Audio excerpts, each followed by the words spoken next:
So you're going to see me putting out a lot more content on the topic of mixing business with pleasure.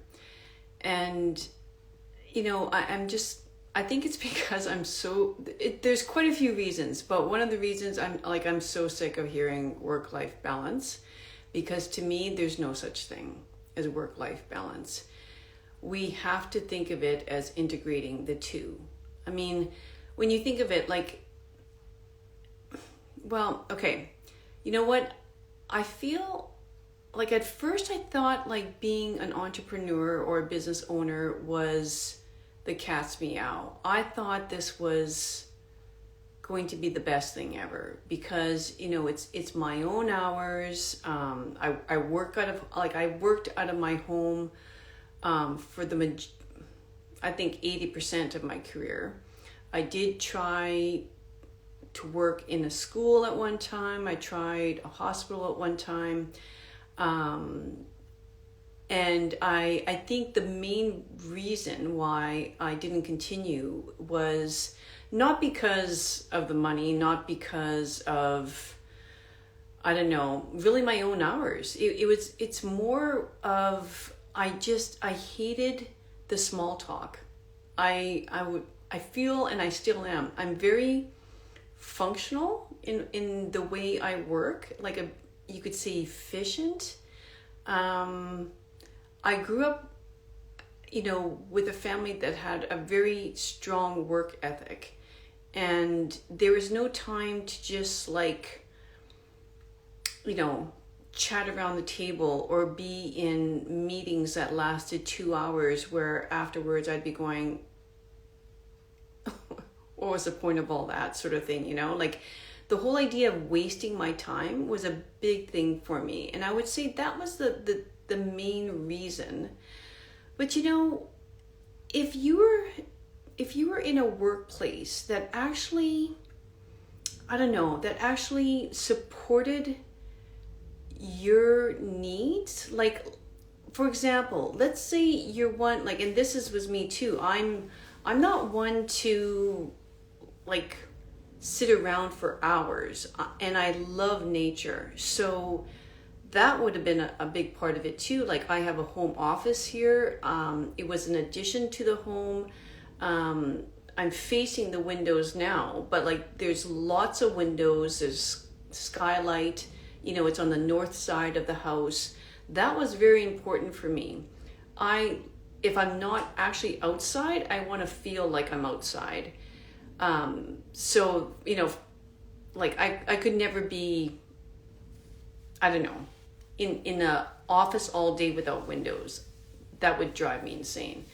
So, but what if we had a place that supported our personal needs? And the reason I'm talking about this is sort of I know there's a lot of companies and a lot of businesses that feel like they lose a lot of money because of employee retention, right? And granted, you have to work within a certain sort of restriction. I'm just thinking okay, let's say you're Lululemon and your employees, it's all retail and you're in a mall. As long as you're not at the corporate office or whatever, right? But for certain people, they love the mall. They love the action. They don't need to have windows around them. But those people probably also love standing on their feet all day. Well, maybe love, I don't know, but they love movement. They love talking to people, right? My point is there's certain industries that will really suit you well. And it's super important if you're in your 20s to look at that. That is actually something I did. I think at one time I thought my PhD, I'd love to be in academia and I'd love to be a prof. Until I was sitting in my prof's office one day, there was no windows and it was a disaster. There's books, everywhere in complete disorganization. I just thought, no, and these people are more or less like hermits. And I'm introverted as well, but not that introverted. So anyway, it's super important. And I just also feel like you get to choose, especially nowadays, you get to choose the exact industry that would suit your needs when you really think of it. And if you're in a career right now that you hate, you got to break free from that, and you have to get uncomfortable and start being like, doing the work in terms of what do I want.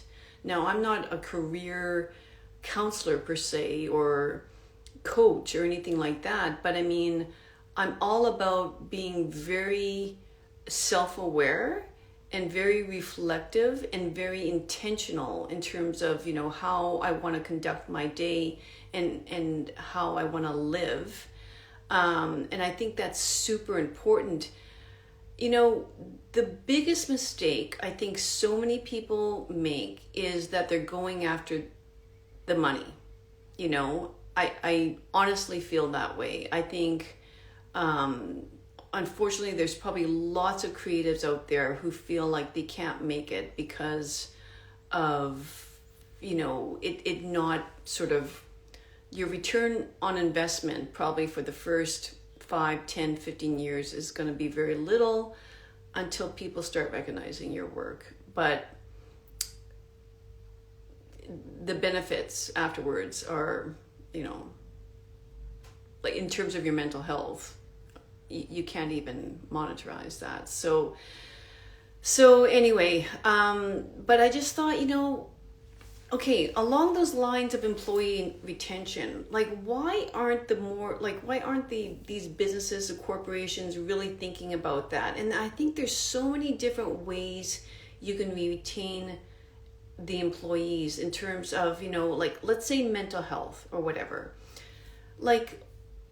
To have easy access to management, and feeling like, a question is a good idea. Feeling like you can ask management lots of questions or question why they're doing something a certain way and not feel ostracized or criticized about it, something like that. But access to, a therapist or a counselor, and good therapists and counselors, not like the new graduate that, sort of has about a month of experience. I don't think anybody in their 50s or so really wants to speak to somebody, mid-20s about their marriage and parenting, and burnout. Let's be honest, they're not going to have that expertise. So, I mean, that, and just saying, maybe I want a stand-up desk. Okay, let's think about that. I want to be able to take a break whenever. My break I want at 11 a.m. And I want to go for a walk, or I mean, there shouldn't be sort of like people, or I want to come in at 11. I mean, I'm an early bird, but I honestly, that's not for everybody.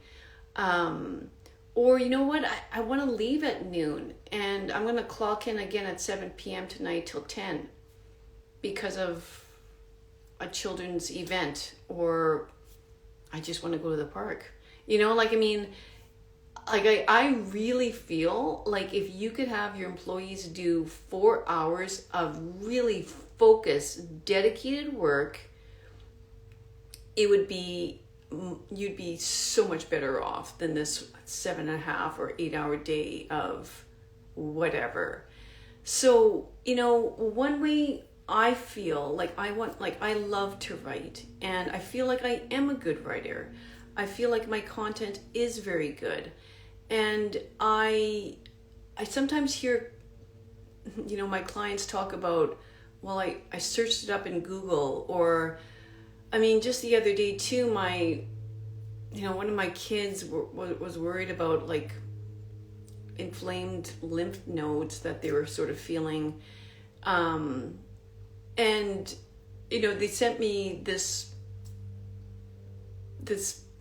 information. I don't know, like, it was just like the most incredible source, like garbage, that they just searched up on the internet, like how this could be like cause, it's cancer, like, and it's just like, it's crazy. And so my point with that is, I thought, okay, I'm going to go all in with mixing, business with pleasure.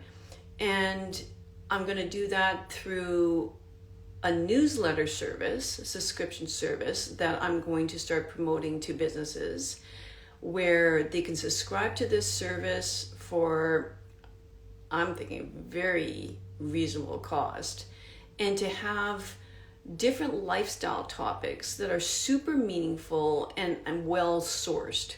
It's not just garbage.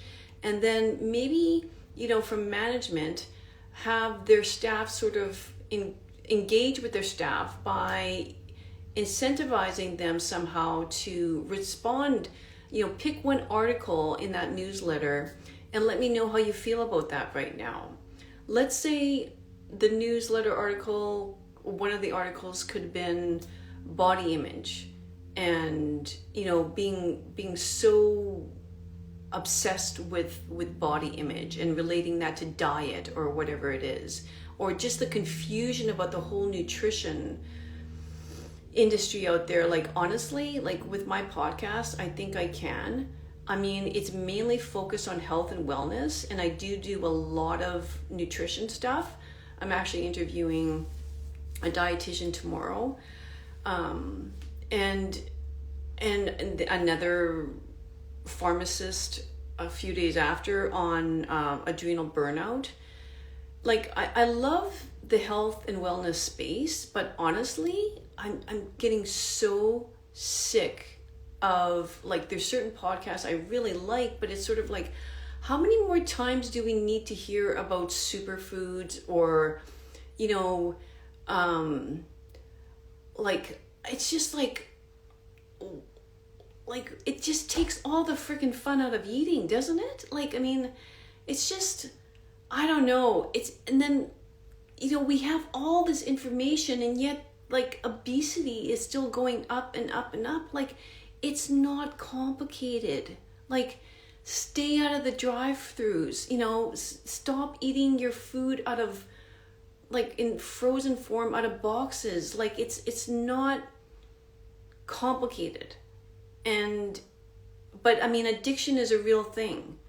So I think one of the main problems is that people are getting addicted into, to food and to highly processed food. That's really what it's all coming down to. We're losing our ability to just, like, know what normal is. And speaking about normal, we've normalized stress. Like, I don't think half the people, well, they have, probably 80% of the people out there don't even know that they're stressed. I was, like, highly stressed in my 40s. In fact, a lot of my memory is gone, from 40 to 50. And here I am, 56, supposedly, like, losing my memory. But, like, because I'm so much more aware now, and I feel so much more present and intentional in my choices, that I'm not losing my memory. I was just so burnt out in those years. Getting a PhD, having 3 young kids, activities, private practice. It's sort of like always on. That's the best way I can describe it. Like, we're always on, and like, no wonder, because we're constantly, chasing that next hit of dopamine, right? Like, oh, no one messaged me all day. Is my phone broken? Like, I didn't, why am I, or it's like so many messages or so many emails that we just, I don't know about you, but I'm just like not touching that. Like I totally avoid it, like not going there sort of thing. I just get overwhelmed and I completely shut down. So in terms of bringing it back to mixing business with pleasure again, I'm thinking, why can't we come home at the end of the day, or me step out of my office and, be able to talk to my partner or my kids about work? Obviously, everything is confidential, but I don't mean that sense. It's more like speaking about, like long-term vision or, or 3-year vision, like, and just sort of being, talking about how, I lost my focus, partly during the day, and this is why, or I felt scattered all day, or I tried this today and that really seemed to help. You have to have people in your environment that are supportive of your needs to speak about your day, right? Like the Gottman's work, they speak a lot about, bids of affection, or like, it's sort of where you feel like you can talk or you want to engage with your partner, and does your partner, respond back? Does your partner ignore you? Does your partner go like, oh, like, here we go about work again, it's like, no. I mean, I get it. Like, I know why, people say work-life balance, because, I mean, a lot of people don't know how to shut off at the end of the day. And all they do is complain about their work, or, flip open their laptop, as soon as, I don't know, the kids are to bed, or, can't shut their phone off till 10 p.m. or something like that, or this need to respond. But like I said, I mean, like if you're very intentional and you're very self-aware, like it shouldn't be a problem. It shouldn't be a problem to talk about your work. Or, I mean, I am also really tired of hearing couples say, it's the number one thing. We don't know how to communicate. Like, I disagree. Like, communication is not that hard. I think it's lack of communication that's the problem. People don't want to show that they're struggling, basically, right? People don't want to overburden somebody else. That's another thing. People feel like they're always supposed to be happy, that, something's wrong with them if they're struggling, sort of thing. And that's not reality at all. It's to know, how to come back to, I call it like, in the physical sense, it's called homeostasis. Like your body always wants to kind of come back to ground zero or normal, in terms of like stress, or in terms of, nutrition or anything like that. But it's just coming back, like not being super happy all the time, and not being like, because that's just not normal. Like who's like that? It's a lie if they are, or deep into the suffering all the time.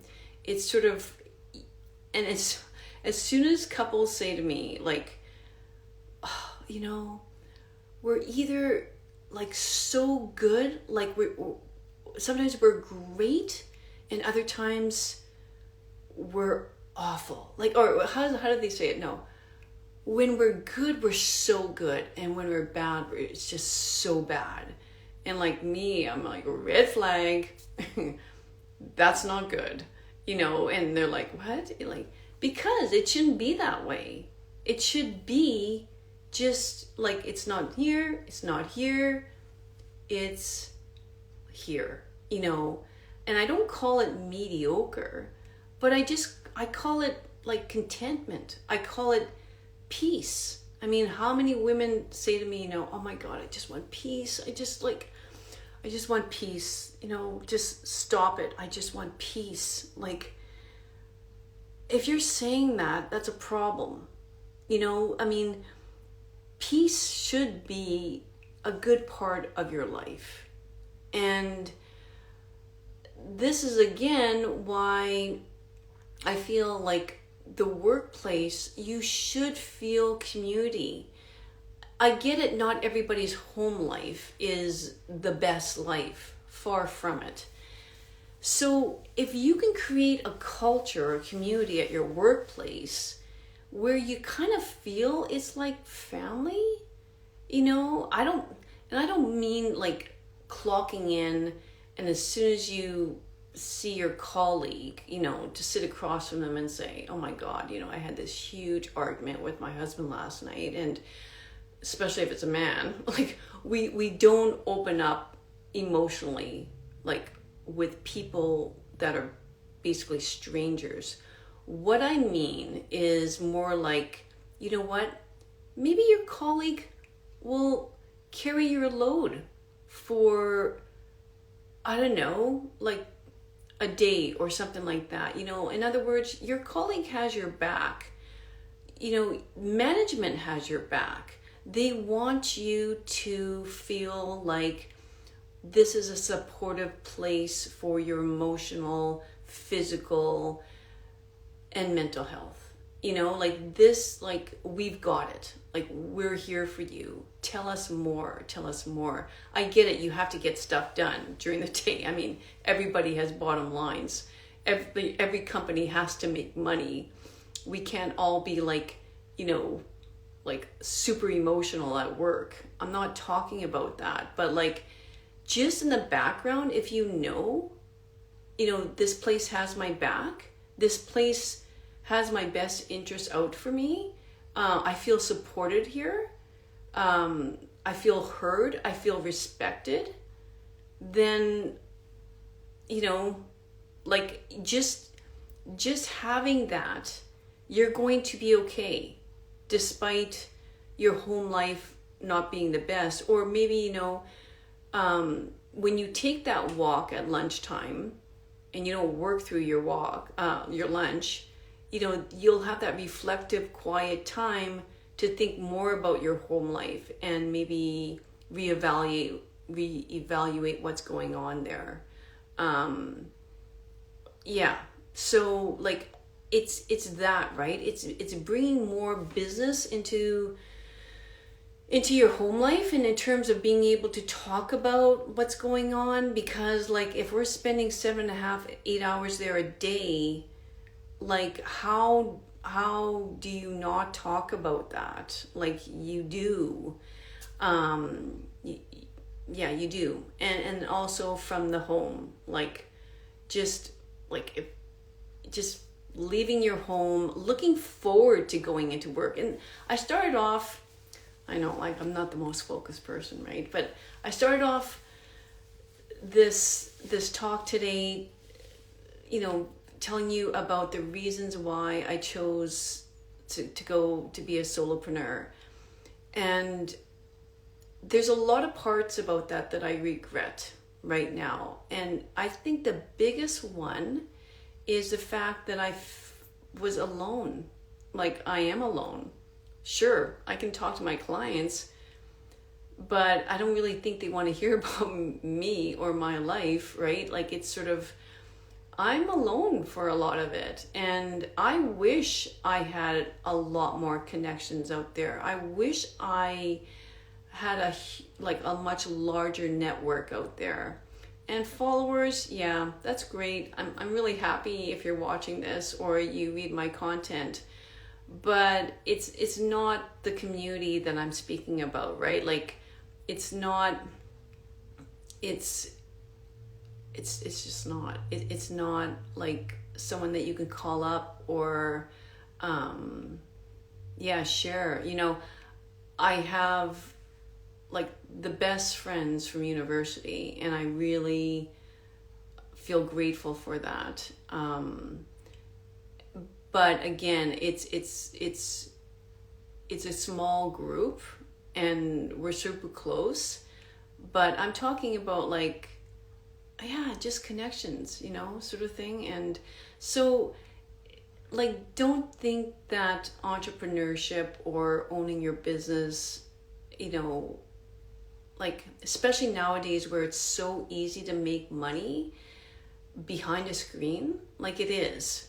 There's just like, and especially with technology now, AI is exciting, but freaking scary at the same time, and again, it's another reason why we're just always on. Like, it's just like, because it's like faster, stronger, harder, more, get more done. And yet, we're more and more unhappy, feel more and more behind, more and more stressed. So something's not making sense. For certain industries, I get it. It's amazing. But like let's just go back to basics and just, there's nothing more important about your own individuality, your own voice, your own way of doing things. We can't lose sight of that. So yeah, I think I'm just gonna leave it at that. But like, I just want you to think of dedicated, intentional, focused work. Speak to your management, speak to your boss about, how we can build more of a corporate culture, more of a community at work. Reach out to me for ideas. Let me know if I can be of any help with that. Because despite what you might think, they care. They want to keep you. They want loyal employees. They value you, and your voice matters. So don't be scared about that. And also don't be scared about opening up at home more to your family, your kids, your partner. It's not bad communication patterns per se. Sometimes it is 100% terrible, but it's more like you're not communicating. Okay, have a great day. Bye.